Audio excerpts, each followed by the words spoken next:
لیث بن سعد نے نافع سے بیان کیا کہ جس سال حجاج عبداللہ بن زبیر رضی اللہ عنہ کے مقابلے میں لڑنے آیا تھا، عبداللہ بن عمر رضی اللہ عنہ نے جب اس سال حج کا ارادہ کیا تو آپ سے کہا گیا کہ مسلمانوں میں باہم جنگ ہونے والی ہے اور یہ بھی خطرہ ہے کہ آپ کو حج سے روک دیا جائے۔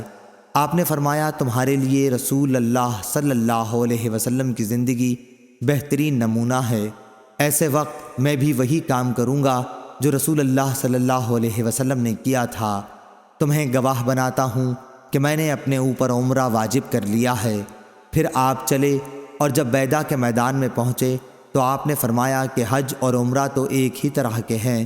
میں تمہیں گواہ بناتا ہوں کہ میں نے اپنے عمرے کے ساتھ حج بھی واجب کر لیا ہے۔ آپ نے ایک قربانی بھی ساتھ لے لی جو مقام قدید سے خریدی تھی، اس کے سوا اور کچھ نہیں کیا۔ 10ویں تاریخ سے پہلے نہ آپ نے قربانی کی، نہ کسی ایسی چیز کو اپنے لیے جائز کیا جس سے احرام کی وجہ سے آپ رک گئے تھے، نہ سر منڈوایا نہ بال ترشوائے۔ 10ویں تاریخ میں آپ نے قربانی کی اور بال منڈوائے۔ آپ کا یہی خیال تھا کہ آپ نے ایک طواف سے حج اور عمرہ دونوں کا طواف ادا کر لیا ہے۔ عبداللہ بن عمر رضی اللہ عنہ نے فرمایا کہ رسول اللہ صلی اللہ علیہ وسلم نے بھی اسی طرح کیا تھا۔